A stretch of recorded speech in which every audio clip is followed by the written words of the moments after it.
Kung Fu is pretty much the, people call it the mother art, where most martial arts come from. Wing Chun is probably the most popular martial art for police officers around the world and the military around the world. And the reason why is that it's so simple to learn. I like Wing Chun Kung Fu. It's Chinese boxing. In the beginning stages, it's just boxing, which makes a beginner very good fast, as opposed to other martial arts which take a very long time to get proficient in. So we have the boxing skills very early on, but at the later stages, we have the controlling techniques, so you don't need to do that. We train from the inside out. We train to harden the inside, and then it basically makes you stronger on the outside.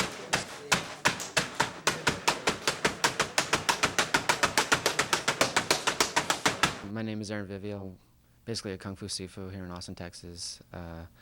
I teach specifically Moyat Wing Chun Kung Fu. Your Kung Fu is your tool bag, and you're able to pull out any tool at a time. So instead of thinking about what I want to do or what I'm going to do next, it just happens. So we want the techniques to be able to flow out. We're never going to think in terms of what comes next. Like if Rick Hankins attacks me, I'll use whatever comes in naturally. I move out of the way. I don't know what technique I'm going to do. If I try to do a technique, it's wrong. So like if you tell me to do like lop sao, I'll try to do a lop sao. It may be the wrong situation, so I shouldn't have used that. So instead, my hands are going to go forward against a strong attack, and that's much more realistic. My hands just go forward like my asking hand. I go forward and I'm asking him what I need to do. So, at that point I can just move out of the way, get him down. Or just going through. Like, I'm not going to sit here and wait in a stance like I was saying earlier. It's like if he's coming at me, I just need to... Moyat Wing Chun doesn't teach me to fight with martial arts. It doesn't teach me how to use Wing Chun to fight with. It teaches my body Kung Fu. It's a vehicle to give me Kung Fu. Whatever my body does at the time is Wing Chun. I don't need to fall into a stance. I don't need to get into a specific shape in order to do the martial art. I don't need to bow. I don't need to make any kind of yelling or noises or anything. My body just reacts. My body has Kung Fu because I spent the hours and the years doing it. So this is one of the beginning exercises of Wing Chun. It's basically we're just staying still and learning how to deal with hands coming in and hands coming out. We're training our stance to be very strong, and it's called Pak Sao. And then this leads to Pak Dar, which is going to be simultaneous block and attack it. So basically we're just learning how to use both hands at the same time, be ambidextrous, and have an attack coming out.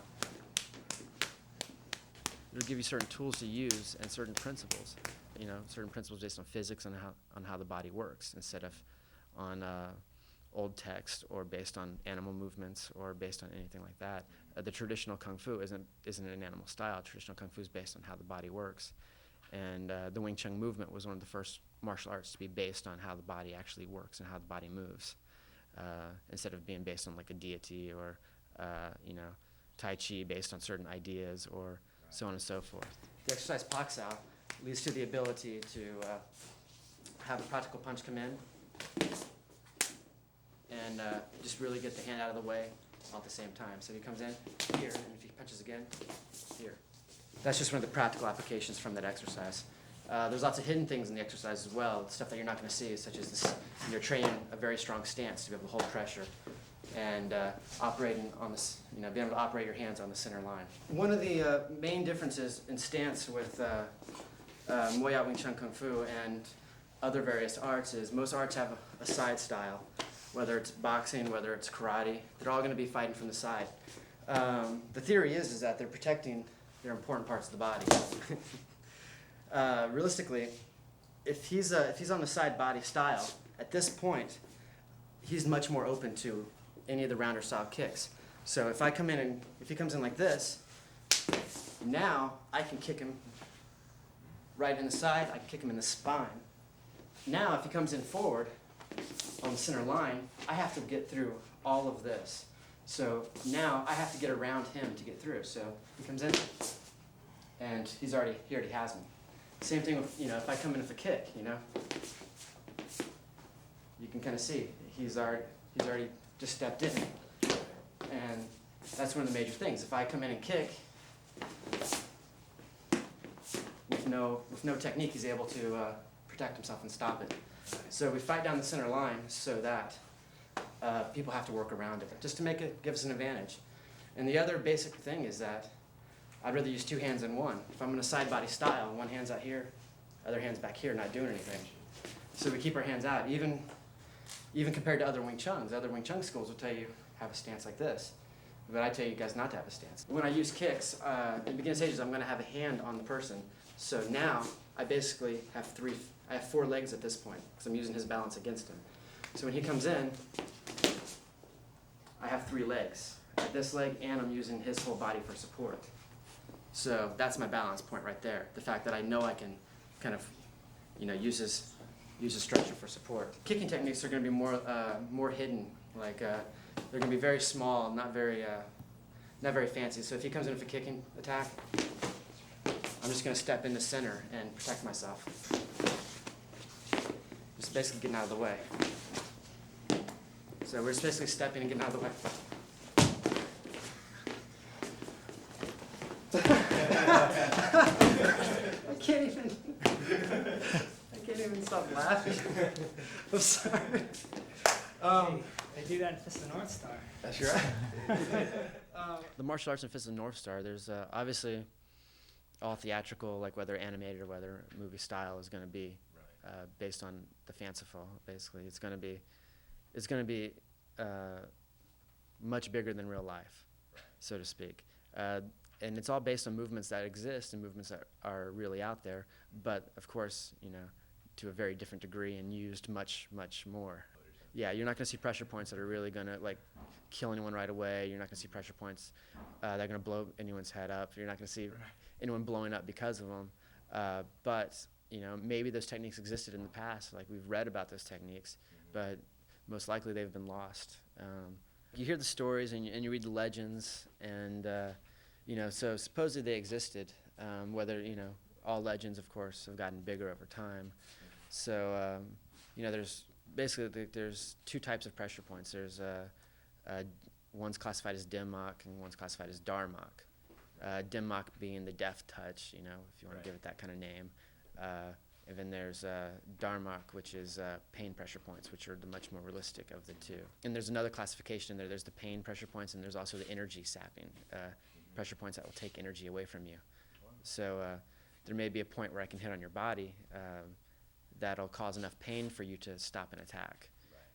Or if when we train police officers, when we train bodyguards, there's certain controlling techniques, whether using joint locking like Shin Na, or using also combined with the pressure points of touching certain spots that'll cause enough pain to put them on the ground or to let them submit. And then there's also energy sapping, which are much harder to learn. Ones that are actually going to either block energy or take energy away. In our philosophy, there's about 30 useful pressure points. 12 on the back of the body, on the torso. There's 10 on the very front of the torso. And there's 8 on the arms, 4 on the inside, 4 on the outside. So realistically, in the Kung Fu, the Wing Chun, what you start with is the ones on the arms, causing pain in the limbs, attacking the limbs, attacking certain spots to numb the body. And when you get in close enough, we use our what's called Buji techniques. And there's basically you'll be able to strike with the fingertips or strike with, with a phoenix eye punch or even with a thumb. Certain techniques to get into the soft parts of the body. Whether to deaden the body, go numb, or whether it's actually a lot of pain. The ones I've had mostly demonstrated to me, it's, I've had my legs just completely put to sleep. I've had my whole body get put to sleep. Really? But it's not, it's not like this pleasant numb sensation. It's like when your foot goes to sleep and you want to move it, and it's that fire, that pain that comes through your leg. It's more like that. Pressure points obviously going to be in, well, obviously we're going to blow some heads up with them. But, that's not good for business. Right. So I'm not going to show you anyone's head blowing up, but I could if I wanted to. Pressure points are going to be more along the lines of coming in and controlling. Like we come in here. There's certain ones in the arms as well, being able to hit it at a certain point or hitting it with a bone and really just causing pain in there. But there's some in here which, they cause pain, so I don't really want to do a lot of them. There's one like right in the shoulder, I can come in and will cause enough of a disruption in his body. So if I can come in here, bam, now I can just kind of come through and hit a certain spot. I can hit in here, and I can go also into this area of the throat, here. And now, I'll be able to get him. Realistically, in a real fight, it's not, you can't depend upon it because everybody's different. Every spot's different. And some people are more, some people can take pain a lot better than other people. So the basics are the best thing. The basics, like if he comes in, I just hit. That's really the best thing. But if we get into a grappling situation where I'm here, right, and now we're kind of grappling, I'll just come into the throat and then follow it up with a punch. So something like that. If he comes in and grabs me, come in. In order to do pressure point strikes, in order to get into the soft tissue, you really need to. You're gonna have to basically condition your hands, condition your fingers in order to do the pressure points. So a lot of them is just kind of just going into here, either whether it's punching, using the different hand shapes, going into the mung beans, just kind of grinding in.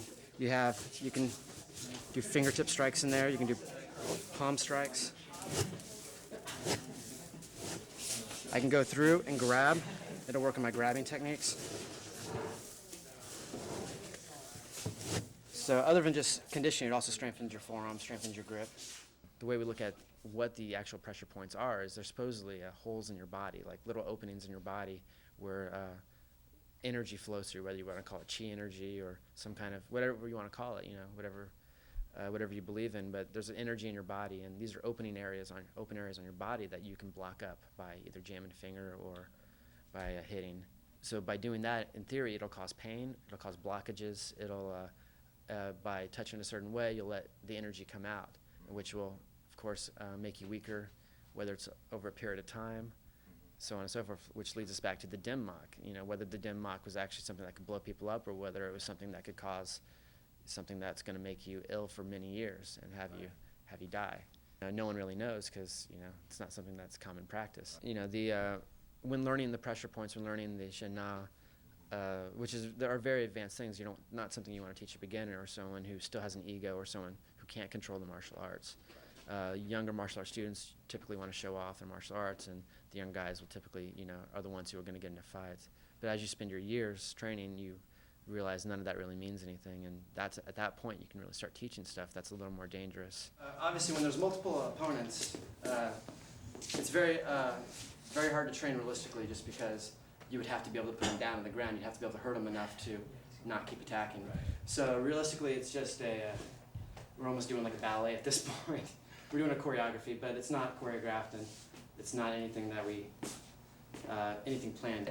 Someone who's going to take on 3 people is going to get hit, simple as that.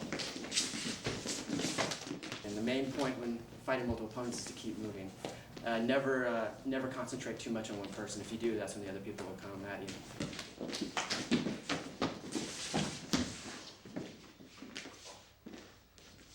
I basically am keeping him on the other side of those people, so I don't have to worry about one person at a time.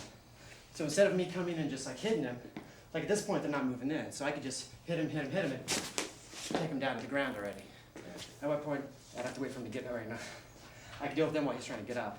So if I can do all that kind of stuff here, take him down. Now that they're already coming in, here, he still can't attack me because he's on this side. So I keep staying on this side.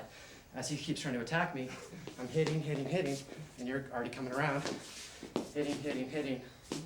And then, so you guys keep coming at me. And they come here, move over to him. And then at this point, they're still on the other side. I only want to deal with one person at a time. So if they are coming at me, you guys keep coming at me, but I want slow. And they come here.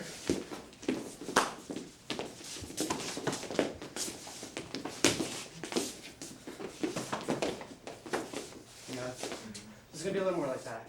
So there's always got to be a balance in the martial arts. So it's more important to know that all the pressure points that I mentioned, all those can also be used to heal. It's the same ones you use for healing, and you can't really. It wouldn't be responsible to teach how to hurt them if you also don't teach how to heal them, which is beyond even my level. It's something that I'm just scratching, like basically just scratching the surface on. But that's something that's very important, is that you can't just, know how to, you can't just jump into something that can be so dangerous. We're not training people to fight or training people to use techniques that are dangerous. We're training people to learn Kung Fu. So obviously there needs to be a balance in everything. So the Kung Fu needs to be used to basically supplement your life, make your life better. And learning how to fight, learning how to protect yourself is just a side product. That's a side product of what we do. Yes, it does give you an advantage. Like Wing Chun and Wing Chun Kung Fu may not teach you to fight, but it'll give you an advantage in a fight, to learn how to use your body and how to move. There are no rules, so you have to train realistically, and you have to really just train your body in a specific manner, doing forms that modern schools don't want to teach anymore, because it's not an American way to do it. It's not a comfortable way to learn. Wing Chun in America will always be fairly small, because we try to keep the traditional elements. We're a family-based martial art, meaning Sihing's older brothers teach the Sidai, the younger brothers, and the Sifu, like myself in my school, is the father figure, and the Sigung would be the grandfather. And then we also have respect for uncles and respect for other family members within the system. And it's passed on that way traditionally, because it makes you more relaxed in the system. It makes you more comfortable because you are with family, as opposed to, say, a military-based, or like where you have the instructor up in front of the class yelling out his instructions, 1, 2, 3, and everybody's doing their martial arts in a line. Bruce Lee started with Wing Chun, and his Jeet Kune Do was basically advanced Wing Chun. The main difference was that he only got to our second form. He only got halfway through the system with his teacher, my Si Tai Gung Yip Man. Bruce Lee is my great uncle, or as I would call him, my Si Gung Bak. We keep it very clear where our Kung Fu comes from. I can pay and get some certificate saying I'm a grandmaster, but the harder thing to fake is the pictures with the grandmasters, and that's our resume. So like when you look at the pictures around the school, that shows where our Kung Fu comes from. That shows what we have. That's our calling card. Like a son will have a single photo sitting to the right of their teacher. Grandmaster Yip Man, Bruce Lee's teacher, taught Mai Si Gung, my grandfather, Moyat. A little later, in the 80s, you have Moyat and Moy Tung, my teacher. So you have my grand teacher and my teacher, Moy Tung. And then you have my teacher, Moy Tung, my Sifu, and me, myself. That's the evidence right there that the Kung Fu is real. My opinion is Wing Chun Kung Fu has to prove itself. I don't want my students to do what I say. I don't want them to take what I say for granted or for truth. I want them to figure it out for themselves. And that's the most important thing. That's the only way to make the Kung Fu real, is by making it their own. And the only way to make it their own is to make them do it themselves, make them figure it out. I don't want to give them any easy answers. And in my opinion, it's going to give us a much stronger, less frail form of martial arts.